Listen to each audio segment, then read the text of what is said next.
In the hills of Umueze, dawn arrived like a whisper. The mist hugged the soil. Roosters crowed into the quiet like they were warning the village that the day had teeth. Children fetched water in worn yellow jerrycans. Smoke from cooking fires curled into the air, mixing with the scent of burning firewood and unspoken dreams. Ebele was already awake, barefoot, her wrapper tied tightly around her chest as she pounded yam for her family's breakfast. Her hands were small but rough, marked by work, not luxury.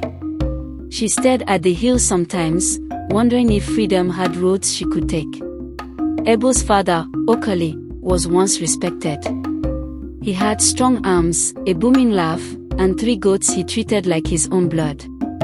But pride did not feed mouths, and the debts crept in like termites under the foundation of their house. Loans from men with no patience. Favors from neighbors who were tired of giving. He started to sell tools, then land, and finally his voice. The laughter vanished. His eyes sank into themselves like old wells. The last time Ebele heard him speak about hope, her brother had not yet died of fever. When the letter arrived, it came in a black Prado Jeep dustier than the roads it conquered. The driver wore sunglasses and silence. The envelope was thick, the paper smelled like perfume and power. Okoli didn't open it in front of the family. He waited until dusk, after the moon had started its silent shift. Then, under the dim light of their lantern, he read it thrice, each time slower. He didn't cry. He didn't speak. He just stood up, walked outside, and stared into the forest as if the trees could give him advice. The next morning, word spread. Ebele was to marry a billionaire. The girls at the stream whispered her name like it had changed meaning. Some with envy, others with pity. Men clapped her father on the back like he'd just returned from war.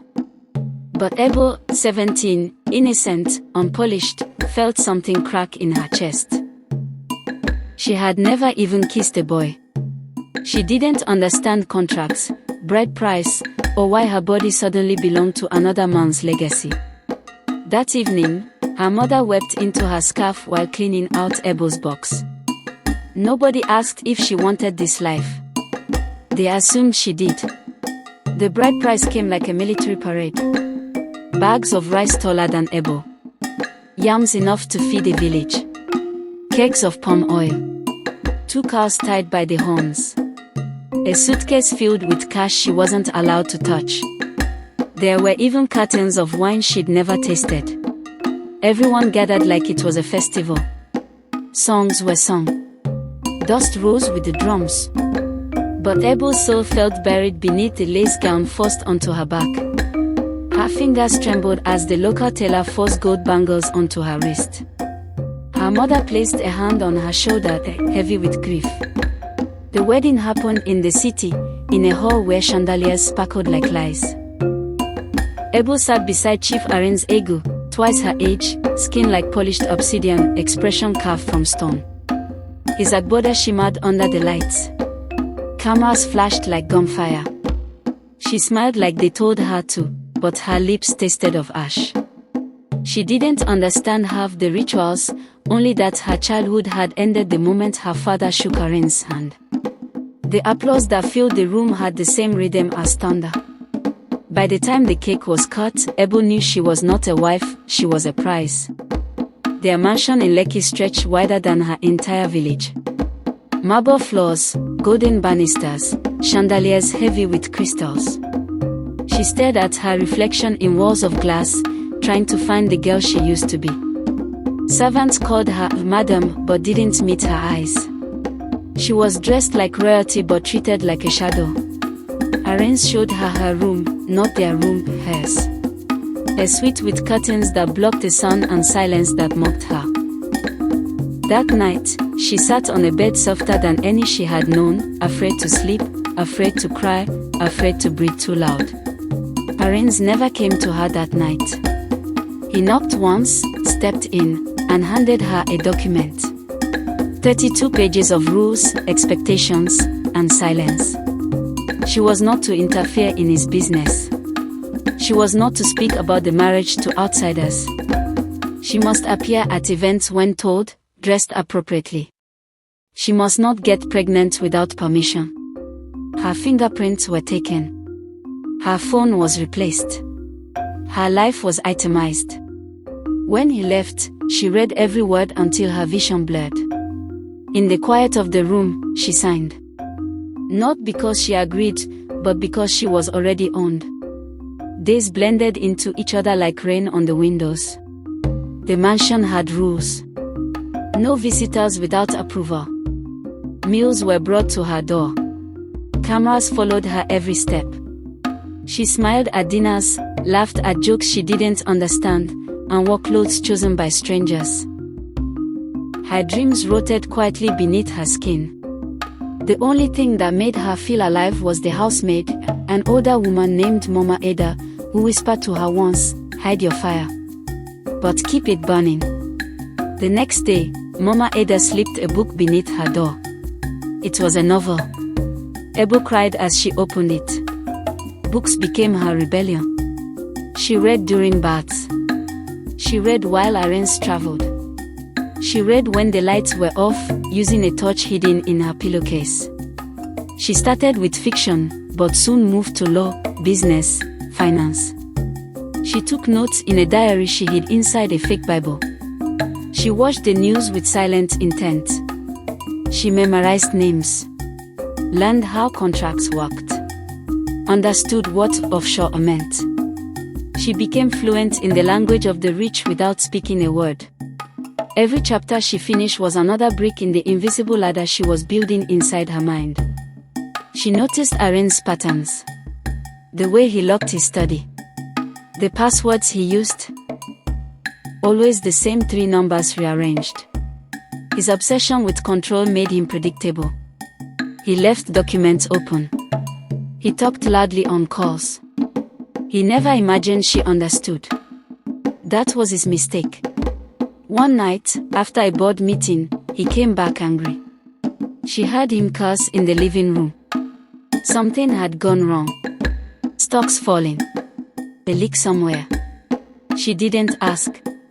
But later, she checked the fireplace. He had burned papers, but not well enough. She found half-scotched sheets that mentioned accounts in Panama. The pieces fit. But she waited.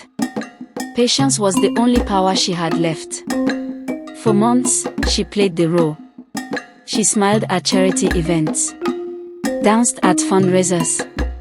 Let him control her wardrobe and her schedule. But all the while, she copied. She photographed. She researched. By the time Hamilton returned, she had collected enough evidence to light his empire on fire. She knew the codes to his safe. She knew the name of the shell companies. She even knew which journalist to trust. One who had once been arrested for exposing corruption. The night before she vanished, she slept like a child. Ebele did not cry when she left. She wore a plain dress, tied her hair in a scarf, and walked out through the kitchen door. She didn't take a single kobo. Only her diary, the original documents, and a USB drive filled with files. She took the back road to the bus station. The wind felt like freedom. As the bus pulled out of Lagos, she looked back once, not at the mansion, but at the girl she had been. She whispered a quiet goodbye to her old self and turned her face to the window, where dawn was breaking again. The mansion woke up late that Thursday. The servants waited at the dining table. The guards lingered by the gate, whispering. But Arinze did not come downstairs. He sat in his study, surrounded by screens and silence. Something was wrong. The news channels blared his name like it was cursed. Billionaire linked to fraud ring. Agu Holdings faces federal probe. Each headline stabbed deeper. He reached for his phone. No signal. Reached for his laptop. Locked out. The silence around him grew heavy. And then, sirens. Not the ones from ambulances. The kind that meant men with questions were coming. The federal agents arrived like rain on a metal roof, loud, quick, uninvited.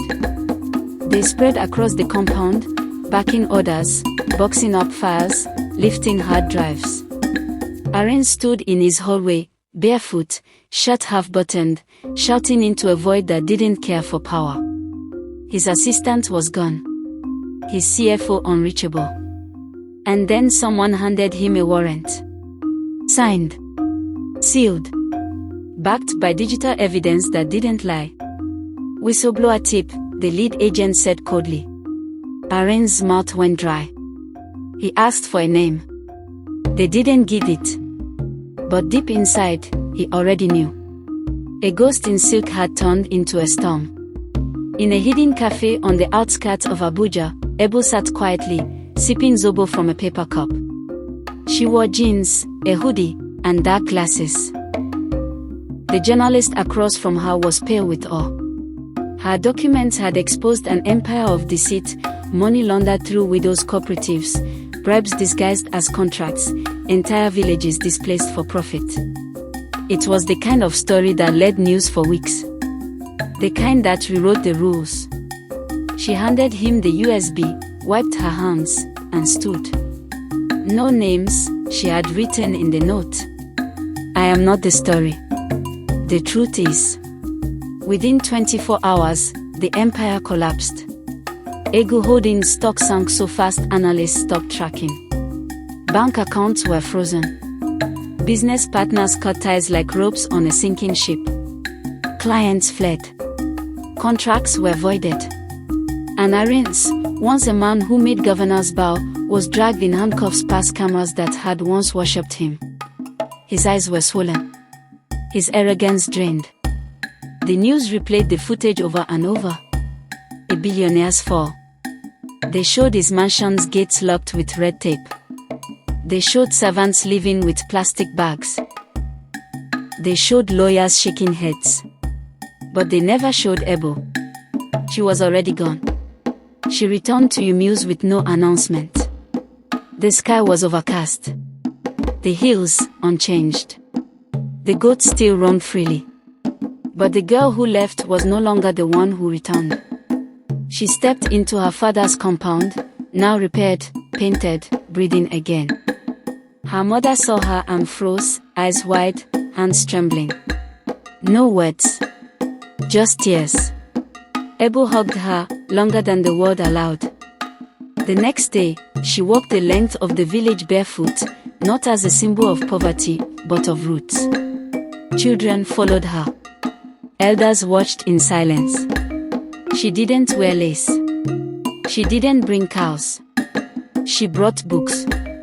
With the money recovered from Arinze's offshore accounts, seized by the government and redirected through anonymous donations, Ebele built a school where the old palm trees once stood.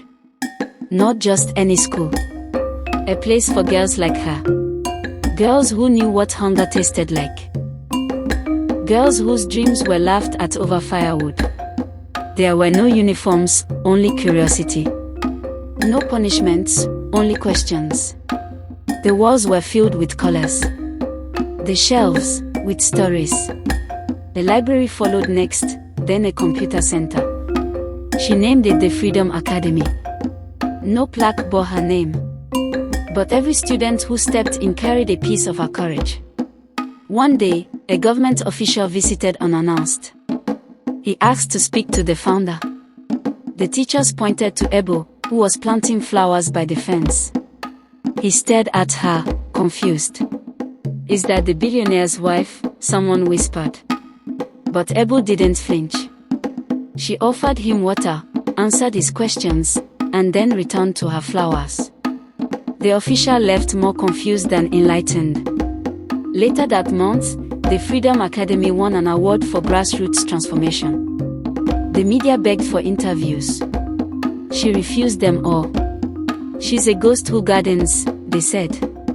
But the village knew better. Ghost hunt. Ebele healed. Back in prison, Arinze watched the news through cracked television glass. His cell was cold. His food came in plastic trays. He no longer controlled companies, he folded laundry for guards. He tried to bribe his way out. He offered names. Promised silence. But the system he once manipulated had teeth now. The investigation had grown beyond him. His allies turned enemies. His name, a warning sign. He spent nights staring at the ceiling, haunted not by the empire he lost, but by the girl he underestimated. The girl who never raised her voice. The girl who read. Ebele never mentioned Arinze again. Not to reporters. Not to friends. Not even in her diary. Her life became a slow sunrise, quiet, consistent, and powerful. She started a foundation that sponsored female students to universities. She brought doctors once a month to the village. She paid for boreholes. But she never accepted praise. Use the money for someone else, she'd say. They need it more. And when people asked why she never remarried, she'd smile faintly. Some women want husbands, she'd reply. Some want history. And her history was carved not in stone, but in the choices she made silently. She kept a small room in her home filled with old things. The scarf she wore the day she left Lagos. The Bible with her notes. The first book Mama Eddie gave her. She lit a candle there every month, not as a ritual, but as remembrance. Sometimes she would sit for hours, rereading her own handwriting, the diagrams she drew, the passwords she memorized. She never burned them. She didn't want revenge. She wanted memory. A reminder that silence isn't weakness. That obedience isn't surrender. That even caged birds can fly, if they know where the cracks in the wall are. Children in the village grew up with stories about her. Some true, others exaggerated. She defeated a billionaire with only her brain, they'd say. She knew how to unlock safes just by blinking. She once read 100 books in a week. Ebele would hear these stories from her veranda and chuckle. She never corrected them. Myths, after all, served a purpose. They made little girls sit up straighter. Ask bolder questions. Refuse smaller lives. And that, she believed, was more important than truth. If her story became a legend, let it be one that opened doors, not locked them. One rainy evening, a girl from the school, about 12, ran to Ebele's house, drenched and excited. "They are showing a movie about you on TV," she said breathlessly. Ebele turned off her light. She did not watch. She sat by the window instead, listening to the rain tap gently on the zinc roof. She thought of her father, long buried. Her mother, now stronger. She thought of Mama Eda, who had vanished after Ebele's escape. And she whispered into the dark, "Thank you." Not to anyone specific, but to the path, the pain, the power she found in pages and patience. And when nights were particularly still, when the crickets paused and the wind held its breath, Ebele would climb the small hill behind her school. From there, she could see the entire village. The lights glowing softly. The school gate still open. The library windows like eyes watching the stars. And she would close her eyes, breathe deeply, and smile, not the smile of survival, but the one that came after it. The kind of smile that said, "I lost nothing. I only returned to myself." And in that moment, the girl who was sold had become a woman who couldn't be owned.